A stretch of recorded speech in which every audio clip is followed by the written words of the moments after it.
Sejam bem-vindos ao canal Essa é Verdade e vamos para mais uma mensagem que dessa vez vai se encontrar no livro de João, capítulo 6, a partir do verso 22. Hoje vou te apresentar um conceito de algo que já existe, uma prática que já tem sido feita e que você ainda não pôde conhecer porque ainda não tiveram pessoas que puderam te alertar a respeito disso. E vamos lá. Diz o seguinte a palavra do Senhor. No dia seguinte, a multidão que estava do outro lado do mar, vendo que não havia ali mais do que um barquinho e que Jesus não entrava com seus discípulos naquele barco, não estava com seus discípulos naquele barquinho, mas que os seus discípulos tinham ido sós. Contudo, outros barquinhos tinham chegado a Tiberíades, perto do lugar onde comeram pão, havendo o Senhor dado graças. Pontuando aqui antes da continuidade na leitura, nessa parte da história tinha sido feita a multiplicação dos pães e peixes e houveram pessoas que queriam se aproveitar dessa multiplicação para não trabalhar mais. Eles queriam a providência do Senhor, mas ficar acomodados a parar de trabalhar, sendo alguns deles padeiros e outros serviços braçais, porque outras pessoas difundiram a ideia para aquele povo de que Deus iria tirar eles do trabalho braçal, sendo que desde Gênesis, que em algum momento eu vou falar sobre Gênesis, foi dado como punição de que o homem teria que trabalhar pro resto da vida e iria viver do suor do trabalho. Mas enfim, vamos continuar com a leitura. Vendo, pois, a multidão que Jesus não estava ali, nem os seus discípulos, entraram eles também nos barcos e foram a Cafarnaum em busca de Jesus. E achando-o no outro lado do mar, disseram-lhe: Rabi, quando chegastes aqui? Jesus respondeu e disse-lhes: Na verdade, vos digo que me buscais não pelos sinais que vistes, mas porque comestes do pão e vos saciastes. Trabalhai não pela comida que perece, mas pela comida que permanece para a vida eterna, a qual o Filho do Homem vos dará, porque a este o Pai Deus o selou. Disseram-lhe, pois, que faremos para executarmos as obras de Deus? Jesus respondeu e disse-lhes: A obra de Deus é esta, que creais naquele que ele enviou. Disseram-lhe, pois, que sinal, pois, tu fazes para que o vejamos e creiamos em ti? Que operas tu? Nossos pais comeram maná no deserto, como está escrito: deu-lhes a comer o pão do céu. Disse-lhe, pois, Jesus: Na verdade, vos digo que Moisés não vos deu o pão do céu, mas meu Pai vos dá o verdadeiro pão do céu, porque o pão do céu é aquele que desce do céu e dá vida ao mundo. Disseram-lhe, pois: Senhor, dá-nos sempre deste pão. E Jesus lhes disse: Eu sou o pão da vida. Aquele que vem a mim não terá fome, e quem crê em mim nunca terá sede. Mas já vos disse que também vós me vistes e contudo não credes. Tudo o que meu Pai me dá virá a mim, e o que vem a mim, de maneira nenhuma o lançarei fora. Porque eu desci do céu não para fazer a minha vontade, mas a vontade daquele que me enviou. E a vontade do Pai que me enviou é esta, que nenhum de todos aqueles que me deu se perca, mas que o ressuscite no último dia. Porquanto a vontade daquele que me enviou é esta, que todo aquele que vê o Filho e crê nele tenha a vida eterna, e eu ressuscitarei no último dia. Para que vocês tenham uma breve noção, vou trazer uma explicação muito breve e de uma forma muito simples de se entender o que é a hipergraça. Hipergraça é um termo usado para um certo tipo de prática que tem sido feita em algumas constituições. Eu não vou falar, e já vou deixar prontamente nítido para vocês, que eu nunca jamais vou mencionar nome de pessoas famosas aqui neste canal, principalmente se eu estiver falando a respeito de algo errado que essa pessoa esteja falando, pelo simples fato de que trazer visibilidade para essa pessoa simplesmente vai ocasionar em algo negativo. Porque as pessoas que tendem a fazer práticas ruins, quando tem certo tipo de visibilidade, elas acabam tendo por si seguidores. E consequentemente essa pessoa vai acabar recebendo mais benefícios do que pode se imaginar. Por incrível que pareça, estamos num mundo em que você fazer um mal te traz uma visibilidade que por muitas vezes é benéfica para você. Mas enfim, explicando o conceito de hipergraça. A hipergraça é, de uma maneira muito simples, é quando alguém te traz uma ideia de impunidade quanto aos seus pecados, usando como base textos bíblicos que falam de graça, como se a graça do Senhor fosse te proporcionar impunidade pelo seu pecado e você não precisasse ou não precisa mais se pedir perdão ou até mesmo sentir o peso de você estar fazendo algo que Deus disse que não era para você fazer. Esse conceito tem sido muito falado em algumas instituições que prontamente têm pervertido a ideia e o conceito daquilo que Deus mesmo ensinou. Afinal de contas, nós como cristãos, e até mesmo você que está aqui, que talvez não seja cristão e que queira conhecer um pouquinho mais, entenda que Deus não vai te deixar impune pelo seu pecado. Apesar de Ele ter dado o seu único filho para que por preço de sangue o nosso pecado fosse pago, isso não significa que você não tem que estar pedindo perdão pelas coisas ruins que você faz, pelas coisas que Deus disse para você não fazer. Já que como cristãos temos que seguir a Cristo, e como Jesus veio na terra também vimos com a mesma ideia, que é de não fazermos aquilo que queremos fazer, mas fazermos aquilo que fomos direcionados por Deus para fazer. Tem várias pessoas que têm seus dons e são liberados, e através disso eles podem usar disso de uma maneira benéfica, mas da mesma forma vai existir pessoas que vão usar dos dons para o próprio pecado, dando legalidade a alguns tipos de pecado muito simples que começam com a parte do ego. Tudo vai de acordo com a intenção. E muitas dessas pessoas que acabam sendo pervertidas por essa doutrina da hipergraça, elas tendem a seguir um caminho em que eles sentem que pode continuar pecando, mas não precisam pedir perdão pelos seus pecados, porque foram ensinados de que não precisa pedir perdão, porque Deus, Jesus, já pagou o preço. Vocês entendem que se você for levar em consideração esse tipo de conceito que tem sido ministrado em algumas instituições, você acaba se chocando com as ideias que Jesus mesmo fala. Uma coisa que eu vou deixar bem nítido para vocês é que eu vou deixar bem claro aqui, e isso vai se tornar até um jargão. A palavra do Senhor fala sobre tudo.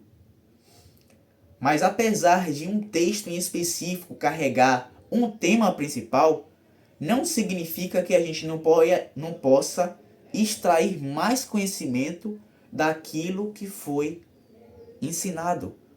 Da mesma forma como em praticamente todos os vídeos do canal, eu estou trazendo aqui temas em textos muito específicos e falando com vocês sobre o contexto daquele texto e também indicando que estamos extraindo ainda mais conhecimento, ainda mais coisas que estão introduzidas naquele texto em específico, sem perverter, sem redirecionar o foco que é te trazer e fazer com que você consiga entender e ter estratégias para se alinhar com Deus.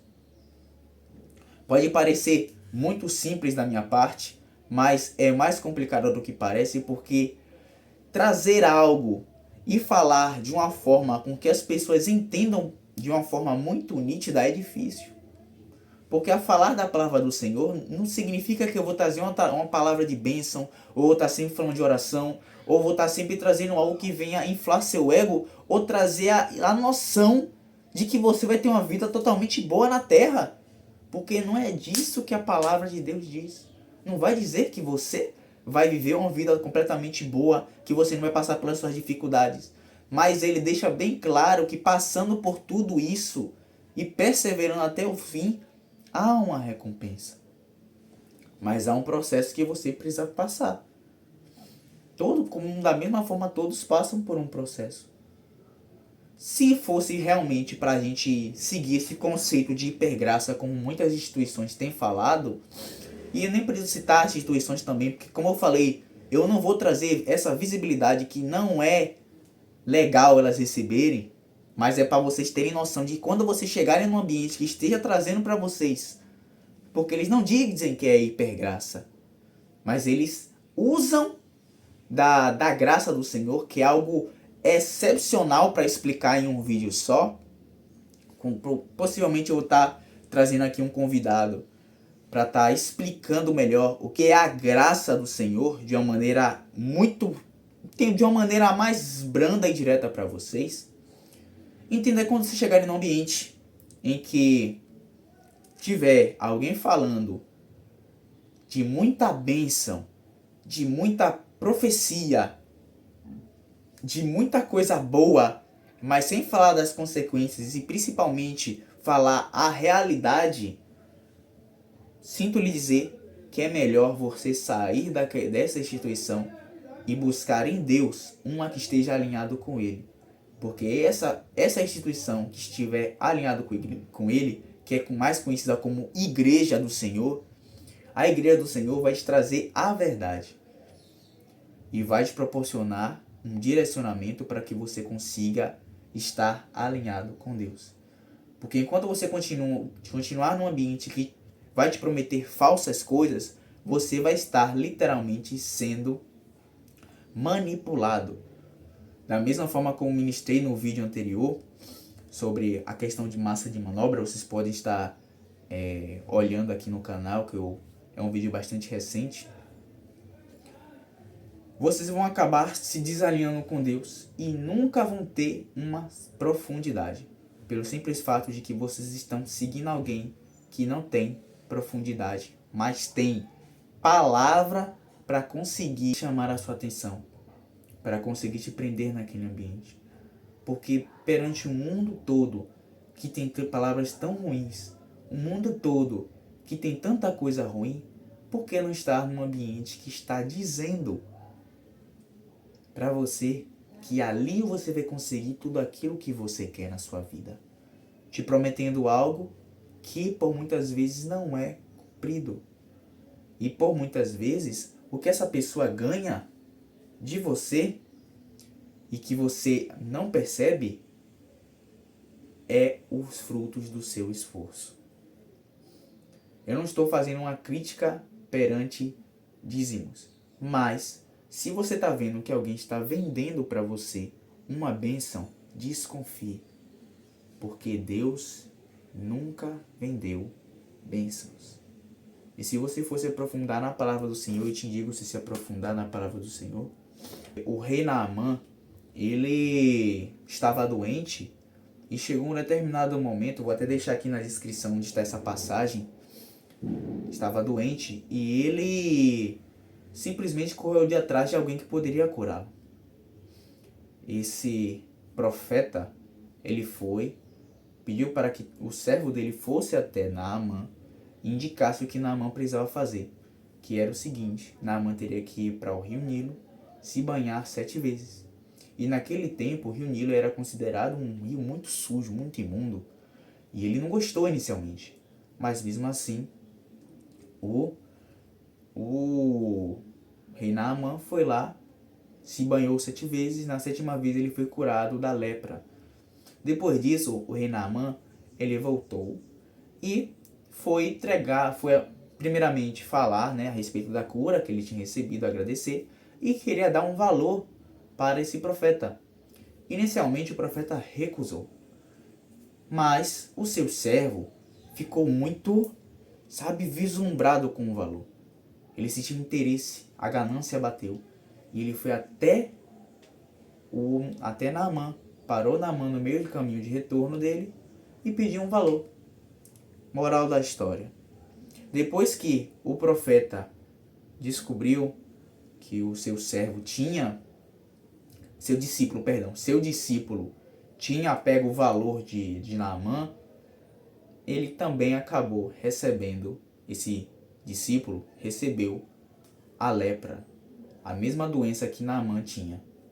E ele, depois dessa história, ele não tem mais nenhum tipo de situação, mas o que podemos entender é que tudo é uma consequência para nossas ações. E não tem como você acreditar, passando pelo que você vive, que só pelo fato de que Deus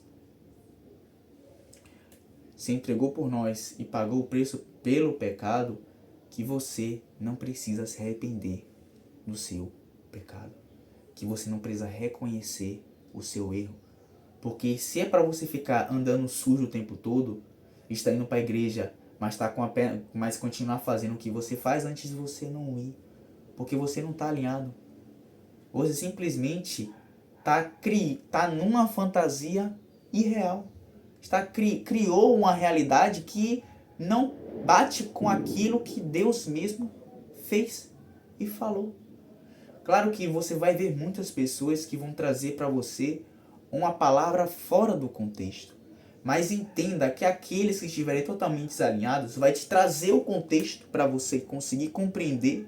E se não trouxe o contexto, vai te indicar aonde está na palavra a parte que ele está falando, para que você prontamente, com seu interesse, venha a observar, a verificar e a entender se aquilo que essa pessoa está falando está totalmente alinhada com o que ele acabou de ler, ou com aquilo que ele acabou de falar.